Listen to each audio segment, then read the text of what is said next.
नमस्कार दोस्तों।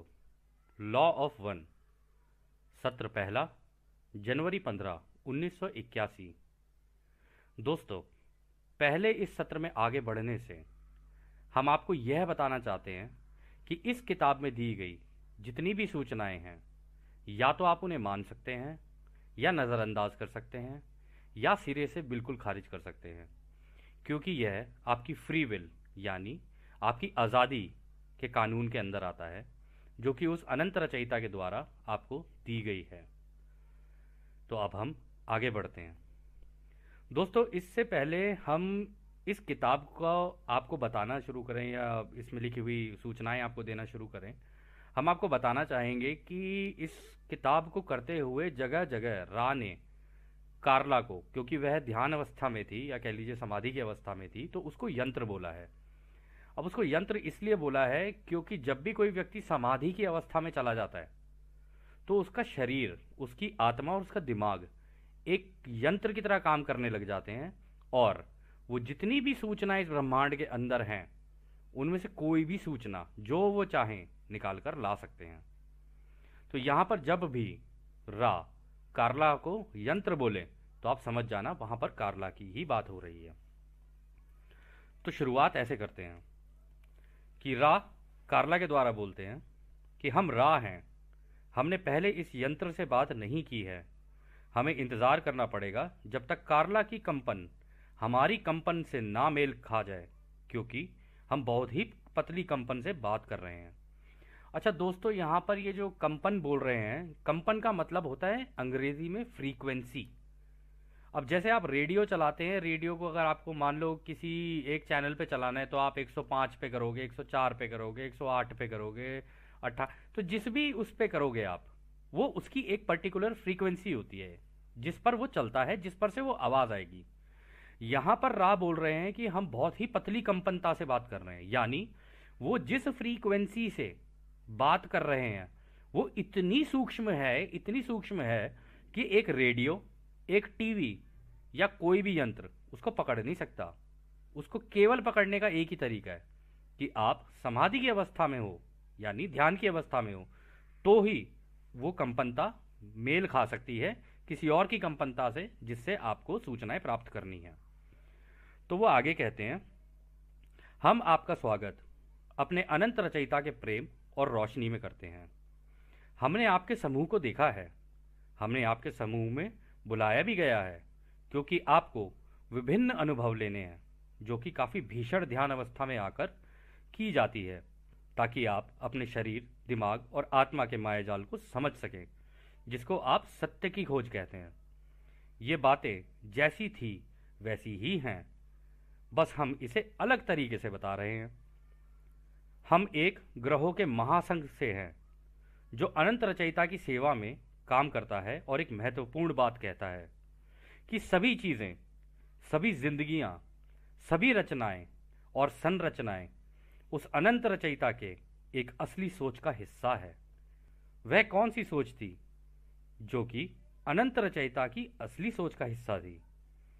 कितनी सोचों में आपने उसकी बनाई हुई रचना को सोचा? क्या उन सोचों में प्रेम था? क्या दूसरों के प्रति सेवा थी? और क्या सेवा उनको मुफ्त में दी गई? हमारे भाइयों, आप भौतिक ब्रह्मांड का हिस्सा नहीं हैं, आप उसकी सोच का हिस्सा हैं। आप एक ऐसे कमरे में नाच रहे हैं जहां कुछ भी किसी भी पदार्थ या सामान या सामग्री का नहीं है। आप नाचती हुई सोच हैं दोस्त। आप अपना शरीर, अपना दिमाग और अपनी आत्मा को कुछ अजीब से रूप में घुमा रहे हैं, क्योंकि आपको अभी तक समझ नहीं आया है कि आप उस अनंत रचयिता की सोच का हिस्सा हैं। अब हम अपनी सोच की कंपनता को डॉन पर केंद्रित करते हैं। हमारा संपर्क डॉन से ठीक से नहीं बन पा रहा है, क्योंकि उसका ध्यान रिकॉर्डिंग और अपने दिमाग में आ रहे सवालों पर केंद्रित है। अब हम अपनी कंपनता को दोबारा कार्ला की तरफ केंद्रित करते हैं। अब आप चाहें तो अपने सवाल हमसे पूछ सकते हैं।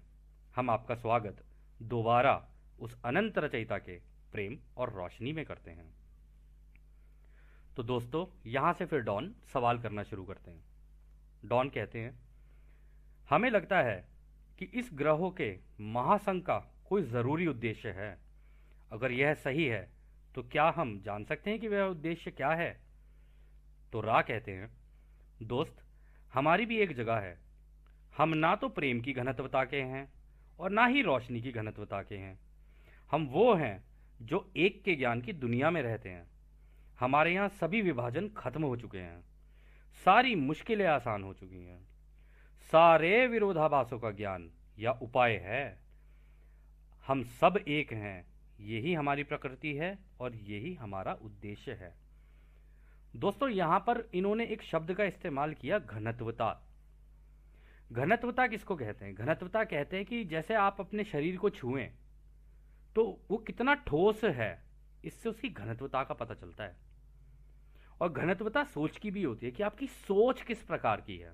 यदि आप टेबल देखें, कुर्सी देखें, कुछ भी देखें, दीवार देखें, जमीन देखें, कुछ भी देखें, हर चीज की घनत्वता अलग अलग है। और ये जो घनत्वता है, इसके पीछे का जो कारण है वो रा अभी हमें आगे बताएंगे। तो रा जिस घनत्वता में है वहां पर हमारे जैसे शरीर नहीं है। वहां पर इतने हल्के शरीर हैं इनके, प्योर रोशनी के बने हुए। मतलब ऐसी रोशनी जो अगर हमारी आंखों के सामने आ जाए तो हमारी आंखें चुंधिया जाएं या हमारी आंखों से आंसू बहने शुरू हो जाएं। ये ऐसी रोशनी के शरीर हैं इनके। तो वो यही बताना चाह रहे हैं कि हम ना तो प्रेम की घनत्वता के हैं और ना ही रोशनी की घनत्वता के। हालांकि ये बोल रहे हैं कि हम रोशनी की घनत्वता के नहीं हैं, लेकिन ये पूरा ज्ञान प्राप्त करने के बाद ना इनके शरीर इतने हल्के हो गए हैं ना कि आप अंदाजा नहीं लगा पाएंगे। खैर, जो भी है, आगे चलते हैं। तो रा कहते हैं, हम तुम्हारी धरती पर बहुत पुराने हैं और इस एक के ज्ञान को कई हद तक अपनी सेवा के रूप में दे चुके हैं, जिसमें हमने बताया था कि सब एक है, आप सब और आपकी प्रकृति भी एक है। हम आपकी धरती पर चल चुके हैं, हमने आपके चेहरे भी देखे हैं, परंतु ये हमारे ग्रहों के महासंघ के सारे लोगों ने अनुभव नहीं किया है। हमें पता चला है कि यह कारगर साबित नहीं हो पाया है। पहले भी जब भी हमने कोशिश की, यह कारगर साबित नहीं हुआ। हालांकि हम इसे अपना उत्तरदायित्व मानते हैं कि जो शक्तियां और समझदारी हमें इस एक के ज्ञान से मिली हैं, हम उनको आपसे आज भी साझा कर सकें। हम इसको आपके इस युग या साइकिल के अंत होने तक करते रहेंगे, और अगर इसमें ना कर पाए तो अगली में करेंगे। हम समय का हिस्सा नहीं हैं, इसलिए हम आपके किसी भी समय में आ सकते हैं। क्या ये जानकारी आपको हमारा उद्देश्य जानने के लिए काफ़ी है, हमारे दोस्त, हमारे भाई? तो डॉन कहते हैं, जी हाँ, धन्यवाद। फिर अगला सवाल डॉन करते हैं, हमने ये रा नाम मिस्र की सभ्यता में सुना है, क्या आप उस रा से कोई संबंध रखते हैं? तो रा कहते हैं, हाँ मेरे भाई, वो रा हम ही हैं। तो डॉन कहते हैं, क्या आप बता सकते हैं कि मिस्र की सभ्यता में आपकी क्या भूमिका थी? तो रा कहते हैं, ये जो शब्द रा है, ये हमारी ही पहचान है। हम एक ऐसा समूह है जो दिमाग में ही एक दूसरे से बात कर सकते हैं, जिसको तुम टेलीपैथी बोलते हो। दोस्तों, टेलीपैथी एक ऐसा तरीका है जिसमें आपको मुंह से बोलने की कोई ज़रूरत नहीं है। आप दिमाग से दिमाग में बात कर सकते हो, मस्तिष्क से मस्तिष्क में। आपको किसी भी माध्यम की ज़रूरत नहीं है बीच में बात करने के लिए। आपने कभी कभी अपनी ज़िंदगियों में भी देखा होगा, और हंसी मजाक में हम कभी कभी एक दूसरे को बोल देते हैं, अरे वाह यार, तूने तो मेरे दिल की बात छीन ली। वो दिल की बात नहीं छीनी होती है, वो दिमाग में जो आपके बात आई होती है ना, वो बात सामने वाले के दिमाग में उसी वक्त फ्रीक्वेंसी मैच की, यानी कंपनता दोनों की मैच की, इसलिए सामने वाले को पता चल गया कि आप क्या सोच रहे हो। परंतु खैर, ज़्यादातर देखा जाए तो हम लोग इसे नज़रअंदाज करते हैं, पर क्या करें, बड़े बड़े ग्रहों में ऐसी छोटी छोटी बातें तो होती रहती है ना सेनोरीटा। कोई बात नहीं, आगे चलते। तो आगे रहा कहते हैं, हम सब की सोच एक ही है। हमने उस समय पर मिस्र की सभ्यता से संपर्क किया था। हमारी ही घनत्वता के दूसरे भाइयों ने तुम्हारे दक्षिणी अमेरिका के लोगों को भी संपर्क किया था, जिसको तुम अटलांटिस या खो गई या डूब गई सभ्यता भी बोलते हो। हमारा उद्देश्य वहां पर भी एक का ज्ञान देना ही था। दोस्तों, आपको शायद ये ना पता हो, लेकिन काफी समय पहले, अब ये कितना पुराना था कितना नहीं था, ये ये जो सूचना है ये आगे आगे आपको मिलती जाएगी। तो पहले के ज़माने में एक सभ्यता हुआ करती थी जिसको बोलते थे अटलांटिस की सभ्यता। अगर आप इसको कभी चेक करेंगे तो इस सभ्यता के साथ कुछ ऐसा हुआ था कि रातों रात पूरी की पूरी सभ्यता ही मर गई थी, गायब, डूब ही गई पूरी नदी उसके अंदर, समुद्र के नीचे। अब उसका कारण क्या था, क्या हुआ उस समय पर, ये सारी जानकारियां आपको इसी किताब में प्राप्त होंगी। अगर आप बने रहे अंत तक तो आप देखेंगे कि कितना बड़ा ज्ञान का भंडार खुला है आपके सामने। खैर, आगे चलते हैं। तो रा कहते हैं, हम एक ऐसे व्यक्ति से मिले थे जिसने इस एक के ज्ञान को सुना और समझा भी, और ऐसे पद पर था कि उसने इस एक के ज्ञान को दूसरों को जागरूक भी किया। हालांकि उस जगह के और उस समय के धर्म रक्षकों ने और अन्य लोगों ने फटाफट हमारा संदेश खराब कर दिया। उसमें से हमारा प्रेम और उस अनंत रचयिता का प्रेम और हमारी सहानुभूति ही निकाल दी, जिससे कि पूरे ब्रह्मांड और प्रकृति की रचना हुई है। ये प्रेम ही रचना है, इसलिए इससे कोई भी बाहर नहीं है। जब हमें लगा कि अब कोई भी नहीं है जो इस एक के ज्ञान में रुचि रखता हो, तो हमने अपने आप को इस छल कपट वाली जगह से हटा लिया, क्योंकि हम उस रचयिता का काम करने आए थे और कोशिश की थी कि आपको उसके करीब ला सके। और जैसे ही हम हटे, दोबारा तुम्हारी दुनिया को छल कपट, झूठ, सही गलत और अन्य भ्रमित करने वाली बातों ने घेर लिया। हमारे भाई, क्या ये जानकारी काफ़ी है या हम इस पर और कुछ कहें? तो डॉन कहते हैं, नहीं भाई, धन्यवाद।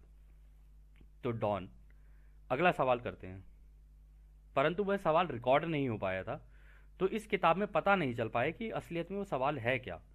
तो डॉन उसको लिख भी नहीं पाए, ना तो लिख पाए ना ही उसे रिकॉर्ड कर पाए, परंतु जवाब है। अब सवाल क्या हो सकता है ये आपके ऊपर छोड़ते हैं हम, आप भी सोच सकते हैं।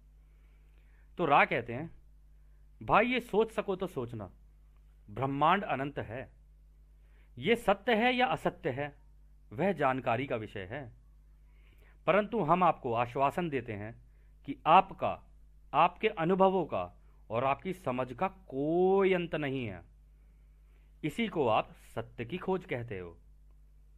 जो अनंत है उसको कभी भी काफी नहीं कहा जा सकता, क्योंकि किसी भी चीज का काफी होना एक अंत दर्शाता है। अनंत को समझने के लिए उसका एक होना समझना जरूरी है, अन्यथा अनंत होने का तो कोई मतलब ही नहीं है। अनंत रचयिता में केवल एकता ही है हमारे भाई।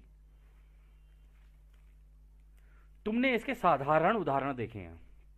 यदि तुम सूर्य की रोशनी को संक्षेत्र, शीशा या प्रिज्म, जैसे कि दोस्तों आपने कभी स्कूल के अंदर भी देखा होगा, प्रिज्म होता था, उसमें से हम रोशनी निकालते थे, उसमें से रोशनी 7 रंगों में बट जाती थी। और इसको आप इंद्रधनुष में भी देखते होगे, जब इंद्रधनुष निकलता है तो 7 रंगों में निकलता है वो। तो यहाँ पर उसी की बात हो रही है। तो वो कहते हैं, यदि तुम सूर्य की रोशनी को संक्षेत्र, शीशा या प्रिज्म से निकालोगे तो वो 7 रंगों में बट जाती है, परंतु रोशनी तो एक ही है ना। ये सबसे साधारण उदाहरण है एकता का। यहां पर रा दोबारा वही बात बोलेंगे जो इस किताब की भूमिका में कहा था। रा कहते हैं, हमारे भाइयों, हमारे दोस्तों, वास्तविकता में कुछ भी सही या गलत नहीं है, कोई भी विभाजन नहीं है। ये सब कुछ जो विभाजन तुम्हें दिख रहा है वो इसलिए है कि तुम्हारा शरीर, दिमाग और आत्मा नाच रहे हैं, मजे कर रहे हैं और अनुभव ले रहे हैं। यह सब कुछ एक समय पर आकर एक ही जगह और समय में घुल मिल जाएगा।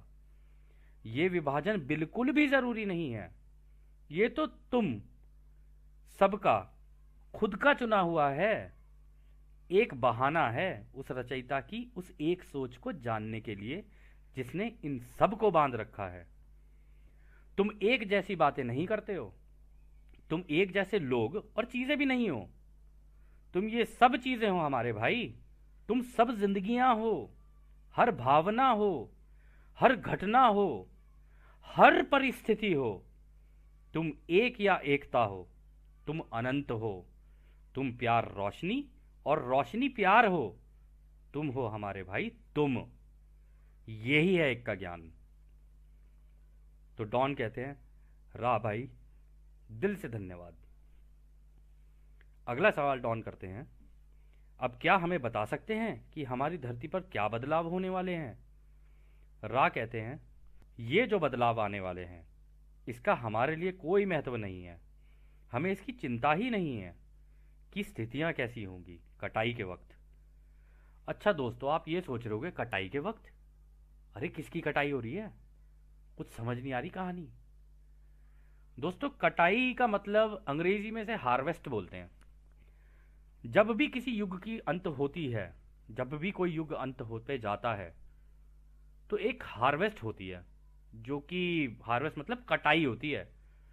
जिन जिन लोगों को सतयुग में जाना होता है वो लोग सतयुग में निकलते हैं, और जो जो सतयुग में जाने लायक नहीं होते उनके साथ कुछ और घटनाएं घटती हैं। अब आप वो सारी जानकारियां इस किताब में प्राप्त कर पाओगे कि सतयुग, सुनते तो हम सारे आए हैं, हर धर्म में इसकी बात हुई है कि एक युग परिवर्तन होता है।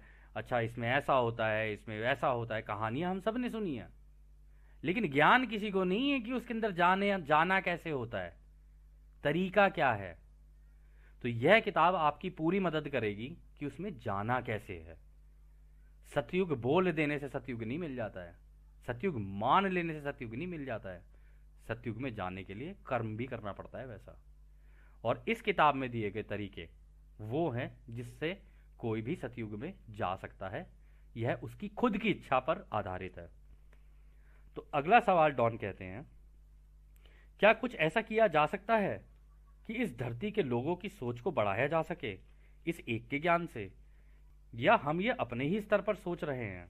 पुरा कहते हैं, हमारे भाई, पहले तो हम तुम्हें यह बता दें कि तुम में और दूसरों के बीच का विभाजन हमें नहीं दिखता है। हम ये नहीं मानते हैं कि कोई विभाजन मौजूद भी है। सीखना और सिखाना एक ही बात है। जो तुमने सीखा और दूसरों को नहीं सिखाया तो तुमने अपने लिए और दूसरों के लिए कोई मदद नहीं की। दूसरा ये कि ये वो ब्रह्मांड की जानकारी है जो हमने सीखी है और तुमसे साझा कर रहे हैं। एक समूह में एक दूसरे को दी गई जानकारी है जो एक तरह की समझ को जन्म देती है और किसी एक या पूरे समूह को साझा की जाती है। इसलिए हम अपने और तुम्हारे बीच में बिना किसी भेदभाव के अपने को तुमसे मिला के इस ब्रह्मांड की रचना और खासकर की इस एक के ज्ञान को रख पा रहे हैं। अब हम तुम्हारे लोगों के बीच में मौजूद नहीं हैं, क्योंकि उनको अभी भी नहीं पता है कि ये ध्यान की अवस्था में जाकर हमसे संपर्क बनाया जा सकता है। हम तो बस दूर रहकर कोशिश कर रहे हैं कि हमें भी देख लो भाइयों, एक उदाहरण की तरह ही देख लो कि हम भी उसी रचयिता के रास्ते पर सीख सीख कर और सिखा सिखा कर आगे बढ़ गए और आगे ही निरंतर बढ़ते चले जा रहे हैं। हम बिना किसी विभाजन के तुम्हारे शरीर, दिमाग और आत्मा और ब्रह्मांड के ज्ञान को देने की कोशिश कर रहे हैं। यदि तुम थोड़े से ही लोगों को बेशक जागृत कर पाए तो भी यह बहुत बड़ा कारण है कि इस मेहनत को किया जाए। किसी एक की सेवा करना सबकी सेवा करना होता है हमारे भाई। इसलिए हम दोबारा दोहराते हैं, पूरे ब्रह्मांड में केवल एक ही काम सबसे कीमती है, सीखना और सिखाना, सिखाना और सीखना। इससे बड़ी कोई मदद नहीं है उस रचयिता की असली सोच को दर्शाने की, क्योंकि अभी भी कई चीजें और बातें अनसमझी और रहस्यमय बनी हुई हैं। इसलिए अपने लोगों की मदद करना, उनको सिखाने में और उनसे सीखने में, यह सबसे बड़ी मेहनत है कि अगर तुम करो या ना करो यह तुम्हारी इच्छा है, परंतु अगर तुम ये करते हो तो इससे बड़ा कार्य पूरे ब्रह्मांड में कोई नहीं है। इससे ज्यादा हम दूसरों की सेवा की इच्छा को नहीं बता सकते कि इसका महत्व कितना है। यह सबसे महत्वपूर्ण कार्य है पूरे ब्रह्मांड का। तो डॉन कहते हैं, धन्यवाद रा भाई। अगला सवाल डॉन करते हैं, क्या आप भविष्य में भी बातें करने के लिए उपस्थित रहेंगे? तो रा कहते हैं, हमारा कार्ला से अच्छा संपर्क बना हुआ है, क्योंकि इसको अभी भी कुछ समाधि के अनुभव हुए हैं। वो हमारी जानकारियों को आगे भी तुम्हें बताएगी। हालांकि हम तुम्हें कहेंगे कि इसका ध्यान रखना ताकि ये संपर्क बना रहे। क्या तुम जानते हो कि ये कैसे करना है? डॉन कहता है, नहीं, क्या आप बता सकते हैं? रा कहता है, जब यह समाधि अवस्था में हो तो धीरे से इसका नाम दोहराते रहना जब तक कि ये कुछ बोल ना पड़े। इसके बाद इसकी गर्दन के पीछे वाले हिस्से पर अपना हाथ प्यार से रखना ताकि इसमें ऊर्जा का संचार हो, और अंत में एक कटोरे में पानी डालकर उसमें अपने प्रेम की भावना को सोचकर कि जैसे कि वो इस पानी में जा रही हो, उसको पिला देना। इससे उसके अंदर प्रेम की कंपनता और संवेदनशीलता बढ़ जाएगी। कार्ला अभी काफी थक चुकी है, हालांकि इसका दिल ऐसा है कि वह इस कार्य के लिए किसी भी हद तक जा सकती है। हम नहीं चाहते कि इसको कुछ हो, इसलिए ये सत्र हम यहीं रोकते हैं। अब हम चलते हैं। इसको तब तक मत छूना जब तक तुम इसे इसके नाम से बुलाओ तो जाग ना जाए। अब हम चलते हैं हमारे भाइयों। हम तुमको उस अनंत रचयिता के आनंद और शांति में छोड़कर चलते हैं। आगे चलो, निरंतर चलो उस अनंत रचयिता के शक्ति, प्रेम और शांति में। आद ने हमारे भाइयों, आद ने। दोस्तों, जब भी ये सत्र अंत होते हैं ना, तो रा बाय बाय जैसे हम करते हैं ना, उसको बोलने के लिए बोलते हैं आद ने। सुंदर शब्द है। हो सकता है किसी दिन हम भी एक दूसरे को आद ने कर रहे हो। खैर, यह सत्र यहीं समाप्त होता है। आपका बहुत बहुत धन्यवाद।